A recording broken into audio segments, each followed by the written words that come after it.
Hello, and welcome to this AGU Career Center webinar featuring Alaina Levine. I'm David Harwell, Assistant Director for Talent Pool Programs at AGU, and I'll be your host for today's presentation. Our speaker, Alaina Levine, is an award-winning entrepreneur, science journalist, STEM careers consultant, professional speaker, and corporate comedian. Her book, Networking for Nerds, which is published by Wiley, was named as one of the top 5 books of 2015 by Physics Today. As president of Quantum Success Solutions, she's been advising scientists and engineers about their careers for over 16 years. The title of Alaina's presentation today is Research Projects 101, How to Find, Land, and Leverage a Research Experience. Now, if you have questions at any time during today's presentation, go ahead and type them into the question box. We'll get to as many of those questions as we can answer today, and we thank you for coming. We have folks here from JPL, Susquehanna University, as far away as Spain, and in the other direction, UC Santa Barbara. Thanks to all of you for joining us today, and I'm going to turn over the stage to Alaina. Thank you so much, David, and thank you to the audience for your kind attention today, and thank you to my partner, the American Geophysical Union, for their support and sponsorship of this type of career development and professional advancement webinar. It's truly a privilege and a pleasure today to speak with you about a topic that's near and dear to my heart, Research Projects 101, how to find, land, and leverage a research experience. And you know, many of you know a little bit about my background. I am a nerd, as you know, and my degree, I have 2 bachelor's degrees, one in mathematics and one in anthropology. And I was in physics and astronomy before I was seduced by the dark side and got my degree in mathematics, but I still stayed literally and figuratively in physics. I lived in the physics department as much as you could possibly do as an undergrad. I did research there, I did outreach there, I started my career there, and I've continued to be involved with the physics community and related STEM communities my entire career. And I have to say that much of my success and also much of my bliss in my career and my multiple careers that I've had over the years is truly due to the research projects that I did as an undergraduate. They helped me in such elemental ways and such strategic ways and such profound ways that I was very excited to share with you the knowledge that I gained from thinking about doing research and how it can help you plan even your career and your careers out in the future. That was one of the reasons why I was so excited about today's talk. So you are welcome today as we go about our day today with this webinar. As you know, it is being recorded and it will be available on the AGU Career Center website. But you are welcome to live tweet this talk. I only ask that you use the AGU handle at the AGU and my handle at Alaina G. Levine as we move forward. So let me start off by telling you a couple of quick stories about the different types of research that I've done and the types of projects that I've been able to gain and get and land, and how I actually got them. And to be quite honest, I'd say the fundamental way of getting any research project, and this may come as a surprise to some of you, and then also not a surprise. It may seem like, Alaina, I already know this, but it's really important for me to say. If you want something in your career, if you want something in your life, and more specifically, if you want to do a research project, just please ask for it. You'd be surprised how many graduate students and undergraduate students and people beyond their degrees, people who are already in their professions, want something, but they don't think to ask, or they're afraid to ask for that project, for that opportunity. They're afraid they're going to be turned down. They're afraid that the other party is going to tell them no, or think that they don't have anything of value to add to that enterprise, to that ecosystem.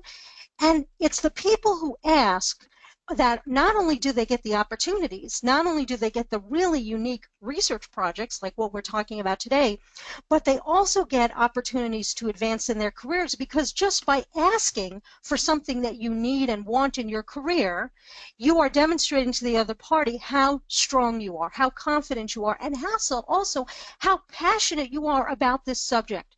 So please just ask if you want a research project, if you want to work with Dr. X or Dr. God, and you know many of you know I use the term Dr. God in a very respectful and loving manner to refer to the leaders in your field. If you want to work with Dr. God, don't be afraid to ask her. Now, I actually did have the opportunity to work with a Dr. God in astrophysics when I was a freshman at the University of Arizona. And I want to tell you about that because that was a very interesting project for many, many reasons. But to be very honest, the very fundamental way, how did I get that project? I asked for it. So a quick story.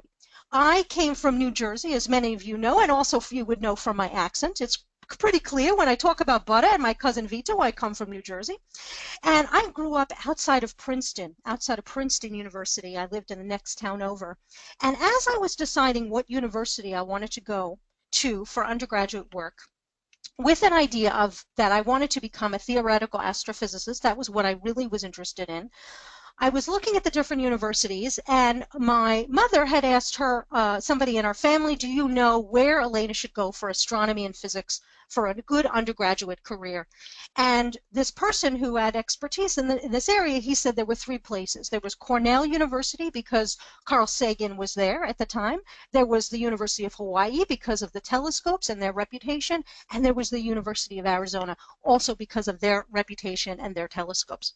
Well, Cornell was not financially feasible for our family, and Hawaii was not geographically feasible, but Arizona was cheap. It was so cheap in terms of the amount of money that you would pay, and it was a great, great university. And so we as a family decided that I would go to the U of A. Now, as we were making the final decision, we were reading the Princeton newspaper, and in the corner of just a speck of an article in the very corner of one page was a very small article about a very famous astrophysicist, Dr. Li Fang, who was leaving Princeton University to come become a professor at the University of Arizona. And we as a family and myself, we thought to ourselves, if this professor, if this guy who was very well known, he was internationally well known, not only as an astrophysicist, but he was an activist in China. And if this professor, if this Dr. God was leaving Princeton to come to the U of A, then obviously the U of A is the place where I should be. And that sealed the deal. We signed the papers for me to go to the U of A that day. So when I came to the U of A that August, I was 17 years old. I wasn't even old enough to vote. And my mom said, go find Dr. Fang. And I didn't know how to do that. I mean, what do I do? Should I just show up at his office and ask to work for him? She was insistent that I go work with him in some way. And what I did was I actually started, I didn't know what to do, so I went to the Honors College at the University of Arizona, and they actually had a book which listed out different research mentors that you could reach out to ask to work with. And Dr. Fang's name was there. So I was like, that's it, I got my ticket. So I called Dr. Fang, I asked him for an appointment, and I went in to meet with him, and I told him a little bit about my background and about my passion for astrophysics. I had no skills in astrophysics. I had no knowledge of what it meant to be an astrophysicist, but I told him that I was really passionate about it and I wanted to learn, could I work with you? And just the ask, just the inquiry made a difference because I walked out of Dr. Fang's office that day not only with an opportunity to work with him, not only with a research project, but he actually made a phone call while I was in there and he got me a grant. He actually got me a NASA Space Grant internship to work with him. He was able to make the wheels turn to get me this internship. And it came from me asking. So I started working with Dr. Fang, and I worked with him for a year as a paid intern is what it was called, and I'm going to tell you more about that program because that's something you can pursue here in the United States. There's similar types of programs around the world, and I'm going to tell you more about it. I worked with him for a year, and then the following summer, I worked with him over the summer as an independent study project. And what did I do? Well, basically, as I started, what I did was I did a lot of literature searches. I did a lot of literature review. I was reading. He was giving me homework of papers and articles and different types of resources to read so I could understand what type of work he did. And then he started giving me data, and he wanted me to run Fortran programs to look at the data and analyze the data. And that's basically what I did over the year. And it was, you can imagine astrophysics is really, really interesting, and you're looking at the dawn of the universe, you're looking at black holes and all sorts of interesting things. But what I found from that research project, and this goes to the fundamental point that I wanted to make to you today, what I found from that research project was that I did not like doing astrophysics research, because at that point, that type of research, what that meant was basically just writing programs, writing computer code to look at data over and over and over again. I wasn't going to the telescopes around the world to look at the amazing celestial bodies. I was just sitting in the basement of the physics department at 2 o'clock in the morning next to the guy who hadn't showered for 3 weeks running these Fortran programs. And this was not what I wanted to do with my life. So this was very, very useful for me to understand what type of research I would want to do and what types of things I would not want to do. So I asked for that project, I got it, and it helped me extraordinarily because it helped me understand what I would want to do with my career. And by the way, even though I ended up not working with Dr. Fang later, I stayed in touch with him, and he had enormous influence in how my career went. So that was one opportunity that I got. And I'm going to tell you more about some others. But the point that I wanted to make is ask. If you want something, ask for it. Now, the most important reason to do a research project, particularly early in your career, is because you want to discover and clarify if you want to do more research in your career later on in your life. You know, as a scientist, as a professor, as a postdoc, as a graduate student, the majority of what you're going to be doing is doing research. You're going to be designing research, you're going to be designing experiments, you're going to be looking at data, analyzing data, understanding what that data means, communicating what that data means to other parties, and continue, rinse and repeat. That's what your life is going to be like. And if that's what you love to do, it's important for you to know that early in your career. So that's a really great reason for you to consider doing a research project right now. Let me just say, you know, as I mentioned to you, I had no concept of what an astrophysicist did. I had no concept of the tools or the skills required to do astrophysics research. But the professor, that Dr. God, Dr. Fang, he saw something in me. He saw a spark, and he was willing to mentor me. And that's what you will find. Don't think that just because you don't know the tools or the vocabulary or the intimate knowledge of that area of science yet, that you have no value to provide to a research project or that you would not be eligible for a research project. Most professors see that spark, and that's enough for them. They want to mentor you. They want to help you understand those different aspects of becoming a researcher in that field. Now, when you're looking to land a research project, I want you to be thinking about a number of goals. And these are the goals that you would be aiming to achieve when you get that research project. So first and foremost, you want to learn more about the field. You want to understand, you know, if you're really interested in seismology, you want to understand what is it like to be a seismologist? What is it like to do seismology research? If you want to understand about geomorphology, you want to understand more about that field. You want to gain exposure to the culture of that field. See, every field, every ecosystem, every sector, even research groups individually have their own culture. They have their own vocabulary. They have their own way of doing things. And so it's very important for you to get that exposure early on in your career to that culture so you understand what it's like, what the people interact with, how they interact, how they communicate with each other. This is part of the culture. You also want to gain skills. Now, you're going to be gaining scientific skills, technology skills. You're also going to be gaining communication skills and very important business skills. And these are skills that are going to come naturally as you're doing a research project and are also going to come as you endeavor to engage your mentor, to engage the research group even more. So you're going to want to not only gain these skills, but you're going to want to look for more opportunities within the research enterprise to gain these skills, to gain even more of these skills and to sharpen these skills. I'm going to talk more about that shortly. As you endeavor to do a research project, you're also looking to expand your network. So you want to meet new colleagues, other students, other investigators, other scientists who are doing this area. The more people you know, the better you're going to have in terms of, the better chance you're going to give yourself in terms of deciding what career you want to go towards, and also giving yourself opportunities for that next career step, right? Because as you know, as I've talked about with networking, networking is about building mutually beneficial partnerships, and that's what we're trying to do with this research project. We're trying to build a mutually beneficial partnership where you're providing something in the form of the research that you do and the problems that you solve, and in exchange you're getting all this knowledge and you're getting access to this network. And the larger the network, the more diverse the network, the more opportunities, career opportunities, jobs, and other types of opportunities are going to come to you. You want to gain a deeper knowledge of the subject and the sub-subject, right? The sub-field of seismology or geomorphology or atmospheric sciences or environmental sciences or whatever area of geosciences you're interested in. You want to have that deep knowledge of it. The deeper you have, the more you can start thinking about how you could conduct research. You also want to understand the quote-unquote real-world implications and applications. What I mean by that is what it means to be a researcher in geosciences, what it means to be a researcher in planetary science and planetary geology. Because there's one thing to say, I want to be an astrophysicist, and there's another thing to actually do it, which is what I discovered in my research, right? In my research and in my research at the research project. When I entered the university, I thought being an astrophysicist was I had this very glamorous, unrealistic view of what it meant to be an astrophysicist. I thought that it was like an astronomer. They're two different subjects, they're two different fields, they're two different cultures.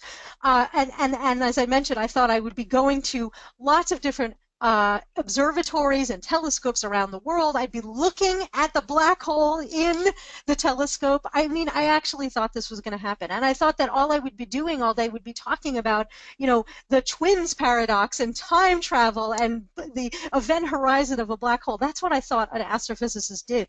But what Dr. Fong showed me was what the real world application of being a theoretical astrophysicist is that you actually just sift through a lot of data. That's one aspect. There's many aspects of it, but that's one aspect. These real-world implications, applications, and processes of being a scientist in the area that you are passionate about are very important to understand early on. Because if you're going to plan a career as a professor, you should know what it's like. If you're going to plan a career as a researcher, you should know what the processes of doing research are like early on. And you're also wanting to gain expertise in the technologies, the tools, the techniques of your particular field, right? If you're going to be taking field data for geological surveys, you want to learn what are the instruments that you use, how do you use them, how do you acquire them, what are the technologies that are needed to process them.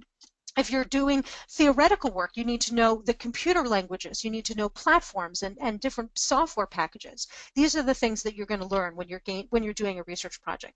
And as I mentioned also, because you're learning the culture, you're also learning the vocabulary. You're learning what are the key words, what are the things that people think are important, how do they use certain words, certain phrases to express important notions in that field. We're also going to be learning about the safety protocols, the risk assessment associated with conducting research.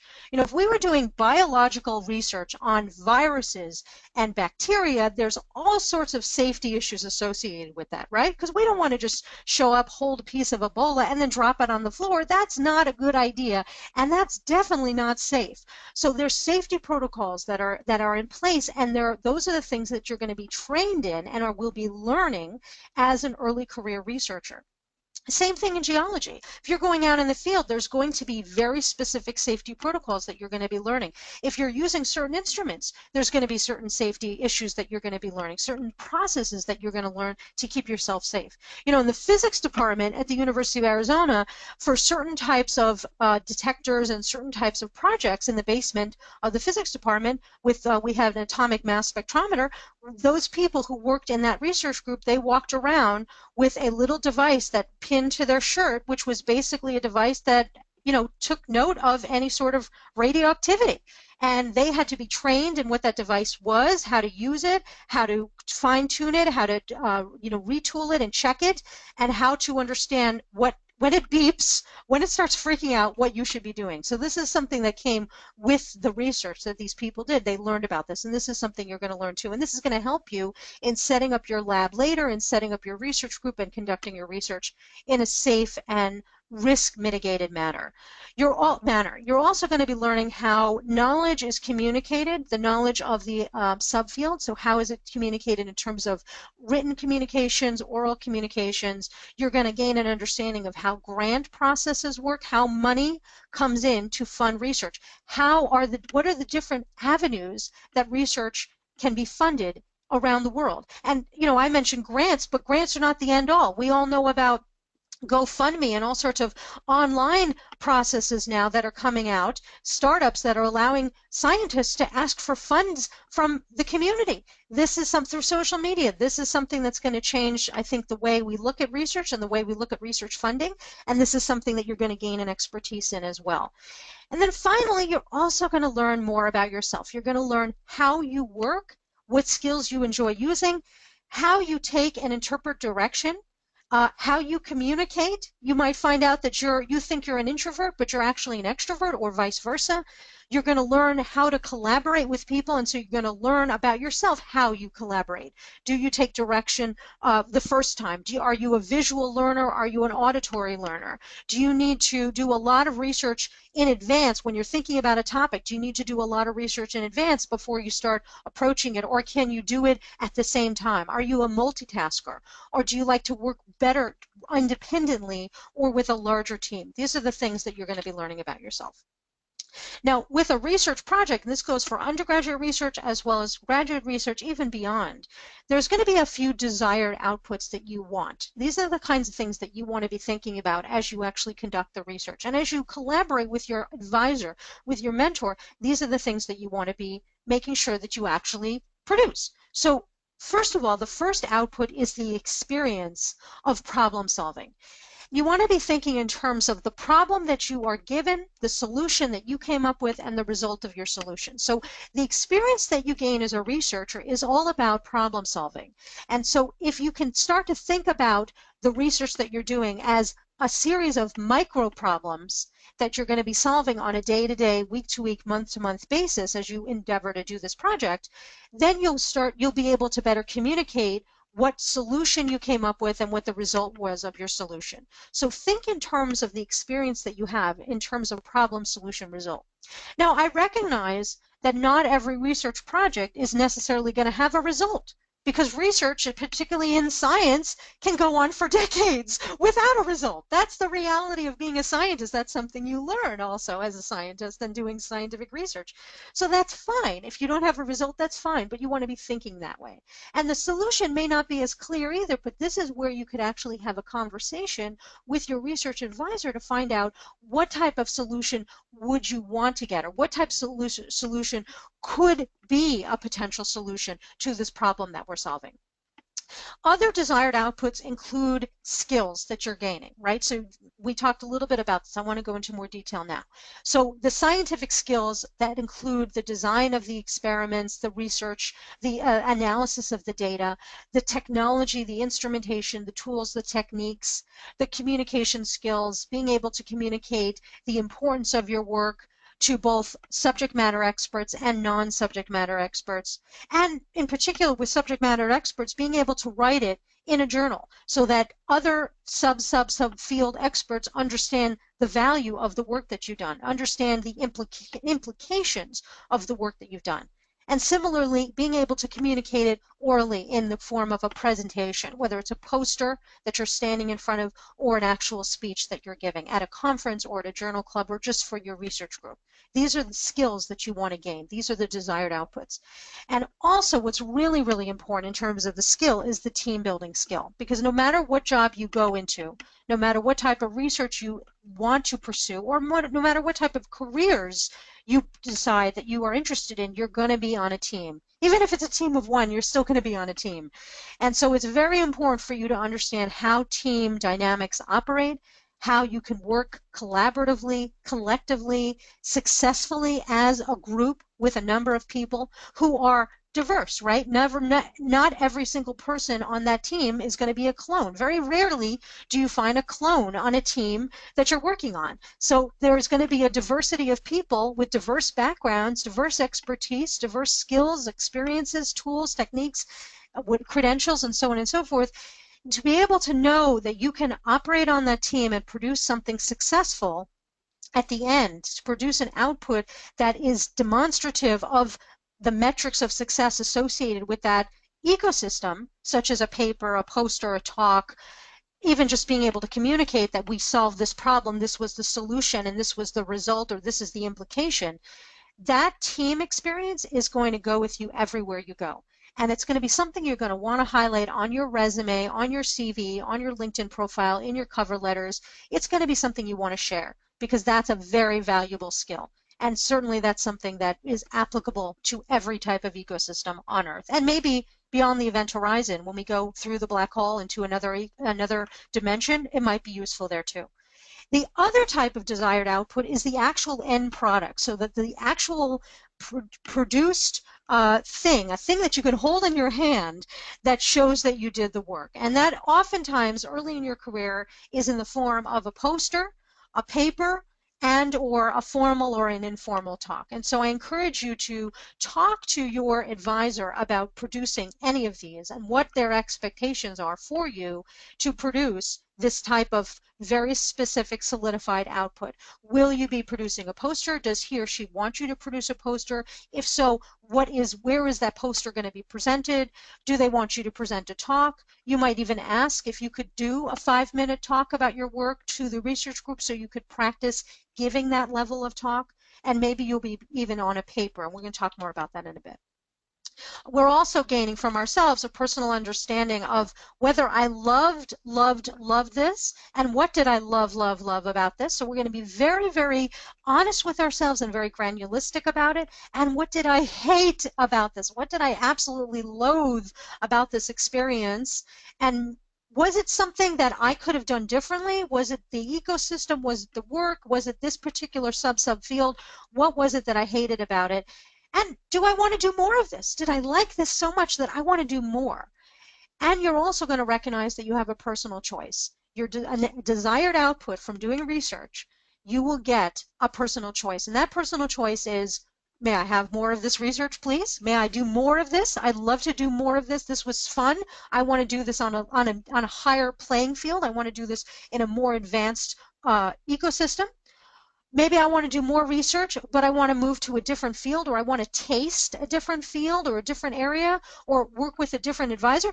It might be because nothing negative that happened with your advisor. It might be that you want to get a taste of what it's like to work with somebody else, and that's totally a great idea early in your career.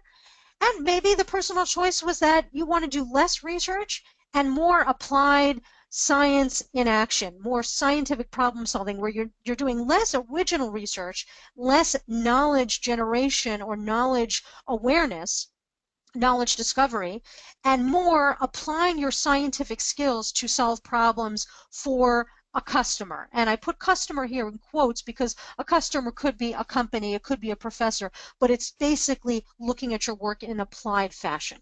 That might be something that you want to think about too. Now, what can you expect in your research? Now, at this point, I want to share with you an example of another research project that I did. So, as an undergraduate, another research project that I had the opportunity to do was a project that combined two of my loves, which was mathematics, particularly theoretical mathematics, and anthropology. And I got a fellowship because I asked for it, because I applied for it. I mean, they didn't hand me the fellowship, but I asked for the opportunity to apply, and then I applied and got it. I got a fellowship to study abroad at the American University in Cairo. So I was very interested on the anthropology side, I was very interested in archaeology, and in particular, I was very interested in ancient Egyptian archaeology. This was something I just had a deep passion about my entire life, and as an undergraduate, I even took courses in ancient Egyptian art and archaeology and even hieroglyphics. I learned to read hieroglyphics. So one day while I was an undergraduate at the University of Arizona, I saw a sign that said, Undergraduate Research Grant Program. Apply for a research grant of a very small amount of money. It was like $800 at the time to do your own original research.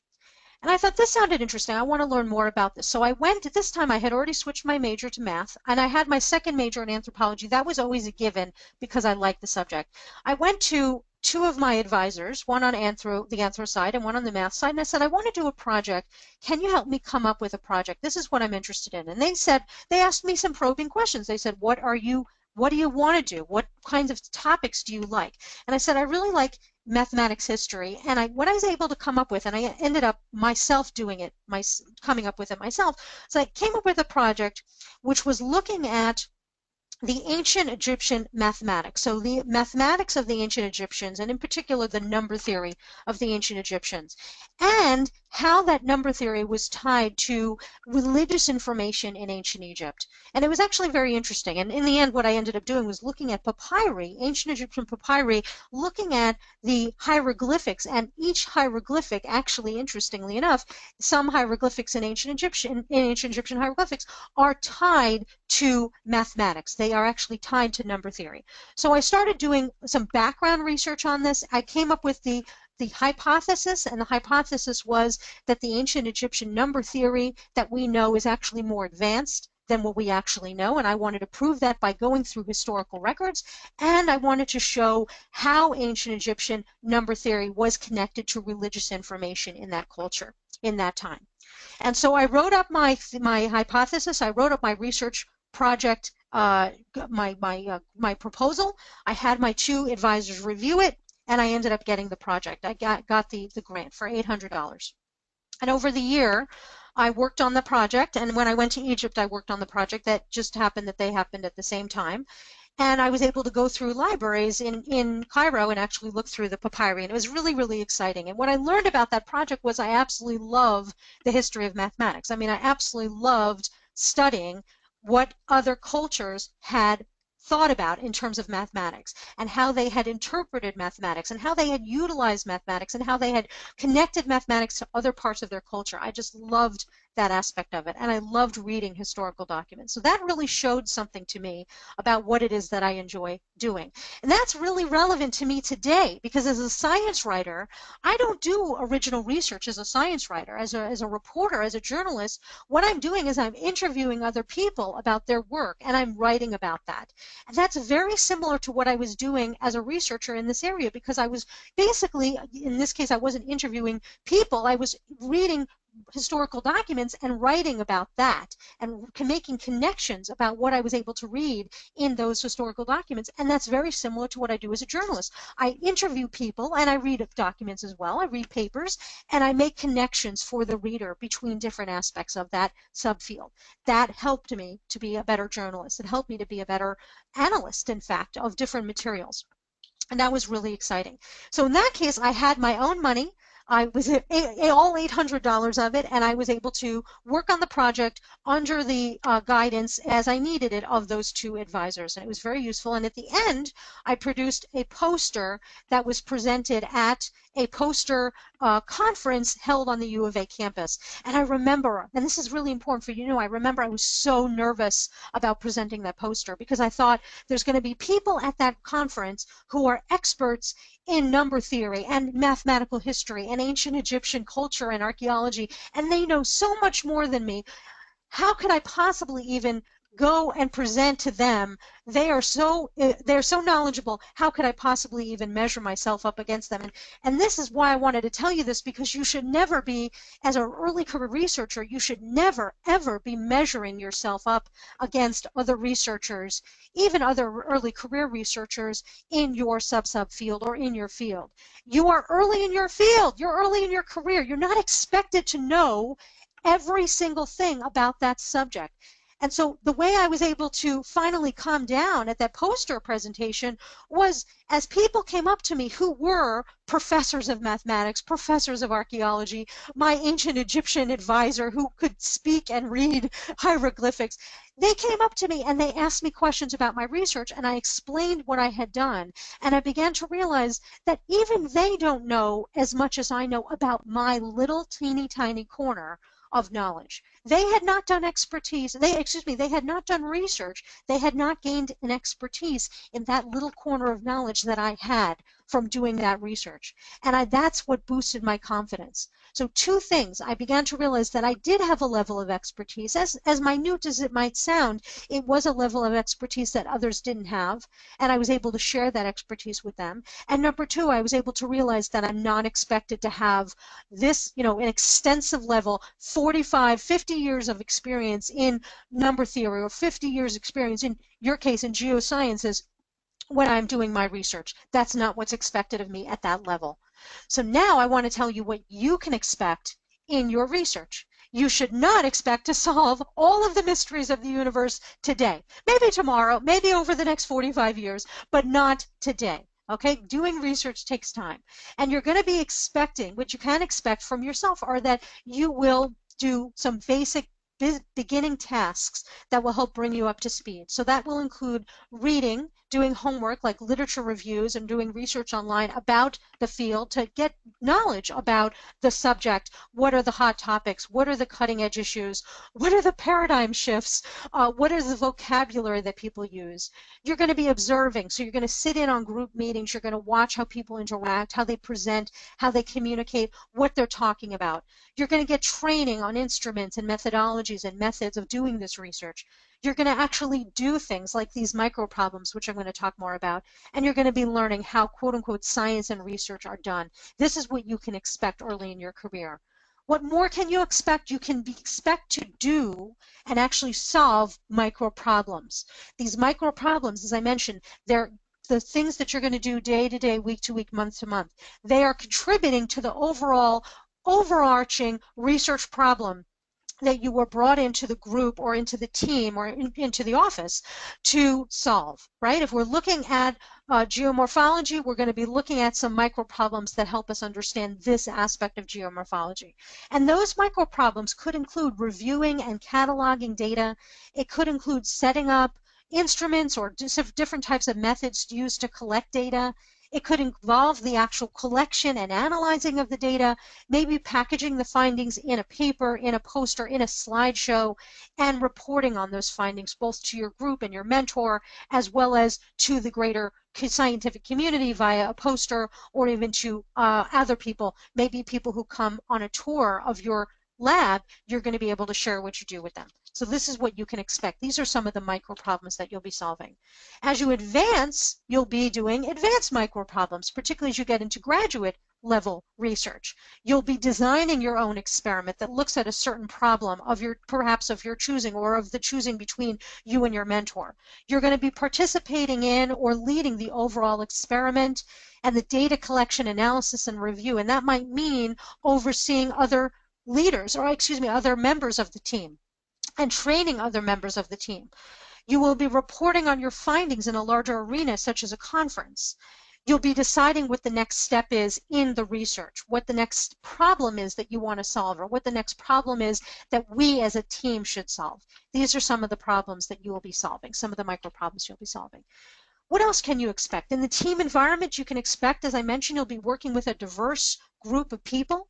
So you'll be working with them on a day-to-day basis. You're going to be developing very important communication skills to reduce risk, to reduce safety problems, to reduce time in doing the research. You're going to learn how to communicate points quickly and succinctly, and in a way that builds advocacy within the team and helps people understand your point of view.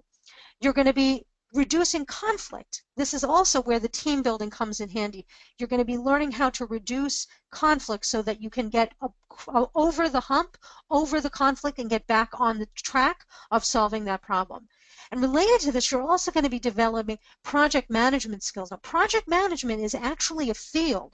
You can gain a credential in project management. This is something that you will also be able to take with you no matter where you are in your career, no matter what ecosystem you endeavor to go into. And you're going to gain these skills from being in a team environment and from doing research. And you're also going to gain some leadership experience as well.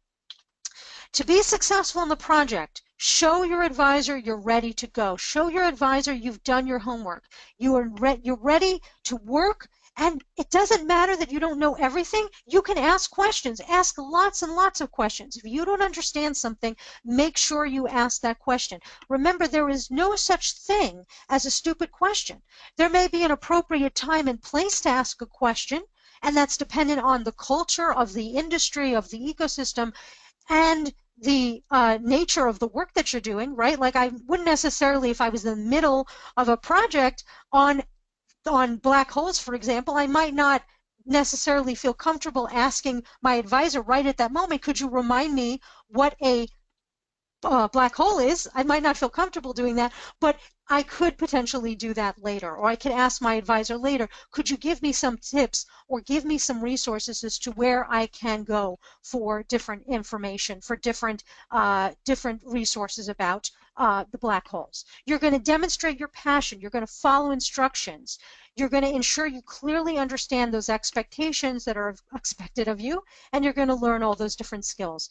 You're going to ask your advisor how they like to work and what their communication preferences are. You're going to do outside work to ensure that your contributions are truly valuable. You're going to be prepared. You're going to practice for your final report. You're going to volunteer to take on more work, to take a leadership role, which will show your leadership abilities. You're going to be a team player. So what are some questions to ask your advisor as you're engaging, as you're starting to do your research project? What are the expectations of me? What do you expect me to do? What are my milestones? What's the timeline? What are the metrics of success? Who should I go to for help, and who should I go to in an emergency? If there's a problem in the lab or in the group, where should I go? If I have a question about X, should I go to you, or should I go to this postdoc, or should I go to this staff member? How does what I'm doing fit in with your overall research endeavors? How will my contributions be evaluated and measured? Where can I get more information about X? What are the issues impacting this type of research? This is a great question to ask because this demonstrates to your advisor that you're thinking strategically. You're thinking long term. You want to learn more about what you're doing, how it fits in with the overall subject, with the overall subfield. So you can also ask your advisor, who are the players, who are the leaders in this field, and where do they present their work? What are the important conferences that you could potentially be thinking about going to? What are the important journals you should be reading, the important papers, the important authors?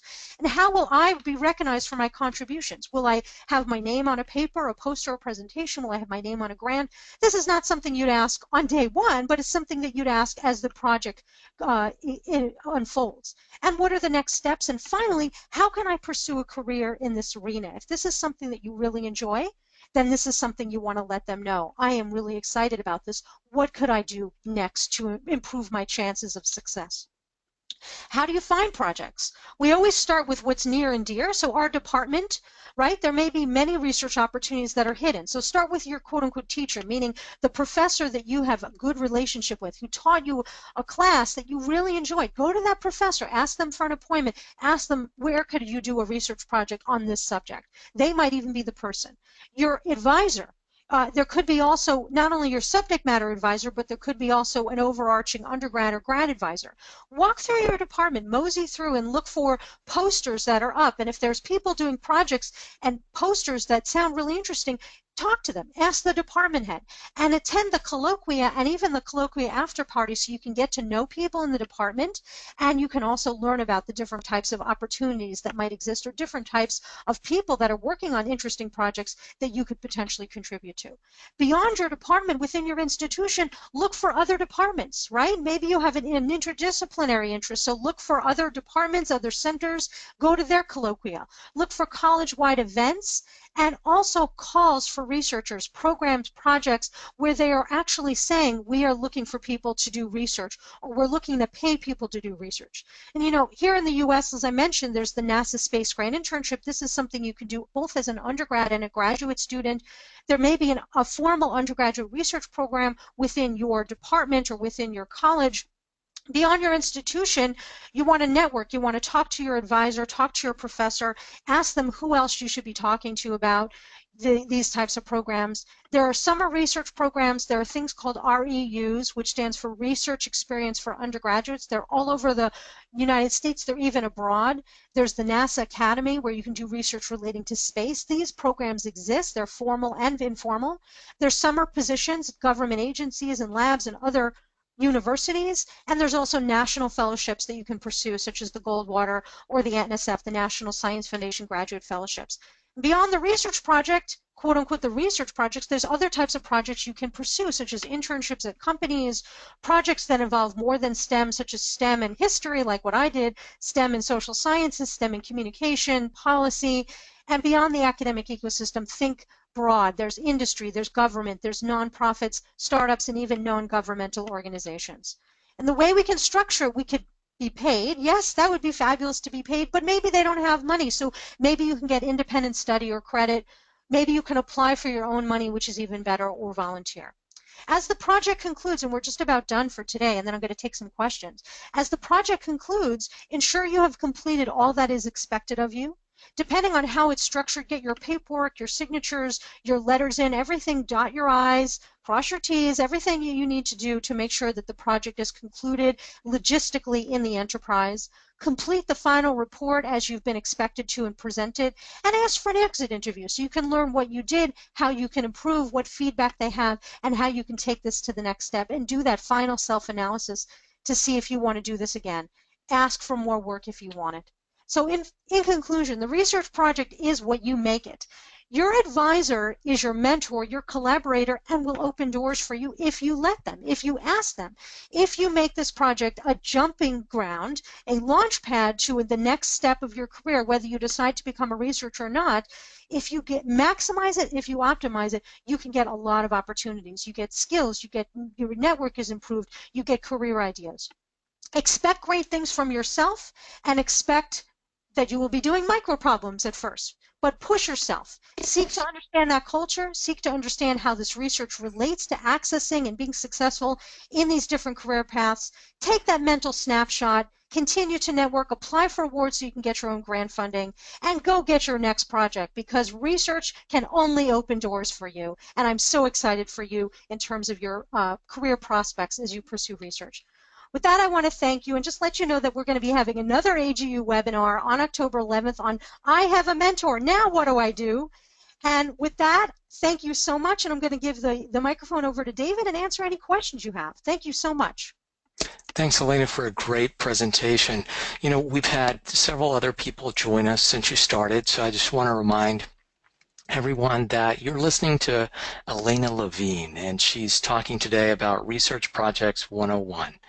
And we've had folks all across the U.S., also from Ireland, New Zealand. I think New Zealand is the furthest we have away. And if you have any questions, go ahead and type them into the question box. I have a few that are in queue here, so I'm going to go ahead and start asking those. Alaina, where can you find out about research groups culture? You talked about it early on in the presentation, but it's not on the internet. Where do you find that? That's such a great question, and thank you for asking that. So the culture aspect, the cultural aspect, one of the great places to find out about the cultural aspects of the subfield or field that you're interested in going into is the associations. And I guess, why not mention the American Geophysical Union? So when you engage AGU as an undergraduate, you can become a member, and you should look into maybe serving on committees, being a volunteer at the fall meeting, attending the fall meeting, looking for travel grants. You could go onto AGU's website and you would learn a lot about the culture and the cultures of geophysics and geosciences just from reading some of the literature that's on the AGU website, just from reading some of the work that's written on the AGU Career Center website. Professional associations exist to advance the profession and advance the professional. That's the phrase that one of my colleagues in another professional association uses to describe his association. This is very important to remember. These associations are there to help early career professionals, meaning you, undergraduates, graduate students, people in their postdocs, understand the culture so they can actually provide you with information. So you can get it on their website, you can read their newsletter, you should be reading EOS, which is the online newsletter and research publication of AGU, and you should be taking a look at what people are discussing in the committees, at the conference, at the events that AGU and your professional associations produce. This will give you an insight into the culture and the cultural aspects of your chosen field. Okay, our next question up is, how do you find out about different types of research? How do you find something that's of interest to you? Great question. So another really great question, because this is where you got to start asking questions. You need data. You need data about what it is you like to do, and you also need data about what's out there. So what I would do is I would start by going and having a meeting with a professor that I have a really good relationship with. Maybe I'm in a class. It could be a freshman level class. I don't care. It could be a graduate class. And ask that professor for an appointment and ask him or her about the work that he or she does. What types of projects are they involved in? How do they do that research? How is it conducted? Where is it conducted? What are the techniques used to conduct it? What can you tell me more about it? Can you tell me more about this? What you need is you're going to be starting to build a trail of data that's going to help you understand what types of research possibilities and opportunities are out there. Start with who you know, and that person will help you. And everybody that you meet with, like starting with your professor or an advisor in your department, ask them, who else should I be talking to about this? Who else could give me advice on this subject? So start with who you know, and they'll be able to lead you in the right direction. Okay, well, I have a question, really a comment and a question that goes with it. This sounds really complicated. So where do I start? What's the first step? Where do you start in doing a research project? Yeah, or finding it out. All it says is, where do I start? Where do you start? So, Well, first of all, fantastic for you that you're even asking that, because some people just sort of migrate through their undergraduate career and they don't even think to start. They don't even think that they should maybe do research. So it's great that you're even thinking about this and you're attending a webinar like this. So where do you start? Start by reading popular science magazines. That's a really great place to begin. See, I'm not saying go to the journals, because journal papers are very hard to understand. In fact, that's one of the things that you will learn how to do. You will learn how to read a journal paper when you're doing research. So don't go to the journals when you're starting out, but go to the popular science magazines. Read Science, read Nature, read Scientific American, New Scientist, read magazines like those, because you will learn about research that's on the cutting edge. You will learn about different aspects of different areas that you might be interested in pursuing, but it will be in a way, it'll be presented in a way that you, as an early career researcher, will understand. And then if you read something about seismology, then you could go to your geosciences professor, ask for an appointment, and say, I just read this really interesting article about the use of, I don't know, let's say nanotechnology in instruments that detect certain seismic events, and I'm really interested in this. Could you help me understand this? Could you help me understand who does research like this? Where do they do it? How can I do research in this? So start with those publications that are accessible to you, and also keep your eyes open around your campus of opportunities where they are encouraging undergraduate and graduate students to do research. Because a lot of universities these days are really pushing an engagement model early on, meaning they want to have, as high of a percentage of engagement of students involved in activities associated with their field, meaning research projects. So they will actually move the pieces. They will actually make opportunities available for you. And so you want to just keep your eyes open for that. Ask the department head, ask your advisor, ask your professor. great. Well, this question's coming from Goldie in New Zealand. Good morning, Goldie. We know Hi, it's Goldie. early there. What's your view of using LinkedIn groups for connecting with people? Oh, Goldie, thank you so much for asking that. You probably know, many of you know, I am a huge fan of LinkedIn, and I highly, highly encourage you to use LinkedIn groups to connect with people. So on LinkedIn, if you're familiar with Facebook, there's pages and there's groups on Facebook. Well, on LinkedIn, the parlance is they're called groups, and you can join up to 50 groups as a member of LinkedIn. And hey, guess what? AGU has a very active group. So let's say you join the AGU group on LinkedIn.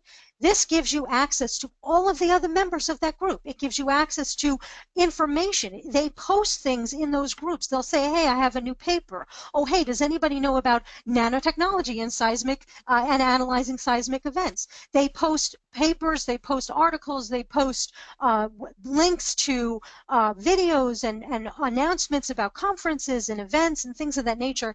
This is a really great resource for you to find out information information about the field that you're interested in going into, to find potential collaborators, to develop connections with people, to network. Thank you, Goldie, for asking that. Okay, and I think we have time for one more question, and this one's from Sama. So the question is, aren't you worried about asking too many questions of your advisor? Sama, thank you for that great question also, and thank you for joining us today. So yes, so what you can do is, if you're a little concerned that you might be asking too many questions, start by asking the basic, the what, the how, the when, the where, the why. Okay, so when you go in to meet with your advisor or go in to meet with a professor with whom you'd like to develop a research partnership with, or with whom you'd like to do a research project, you can ask them, what kinds of projects could I do? How would I actually do them? When would they need to be done? You know, would we do it over a semester? Would we do it over a summer? What would the milestones be like? What would be the expectations? So we start with that. We can also start with, what are the resources I should be looking at right now so that when I start and when I continue to work with you, I will be successful. And Sama, as you continue in your project with this professor, you will become more comfortable asking questions of this professor, particularly if they are a good mentor. And you'll know whether they're a good mentor because they'll be open to you asking these questions. And it'll become almost like a dance where you ask a question and they respond, and therefore you feel confident to ask another question. And sometimes there might be questions that you don't feel comfortable asking the professor, but because you're in a team, you can ask other people that are associated with that work. You know, you can ask the professor, who else can I talk to about this subject? But what's most important as a scientist, the most important thing a scientist can do is ask questions. That's the very nature of being a researcher. So if you're quiet and you're not asking any questions and I'm your advisor, I'm going to wonder, do you understand what we're talking about? Do you know the ramifications? Do you understand what is expected of you? I'm not going to know whether or not you're actually going to be engaging me and engaged in the project. So as a scientist, you need to ask questions. As an early career researcher, don't be afraid to ask questions. Okay, Alaina, thanks again for another wonderful presentation. This concludes our time today, and I also want to thank all of our listeners from all over the world. We really appreciate you being here, and we hope you had value today. If you want to contact Alaina after the presentation, you can reach her using any of the addresses on the screen now. And you may also want to read her book. It's very good. It's called Networking for Nerds, and it's from Wiley. Thanks again. Have a great day. Bye-bye. Thank you, everybody.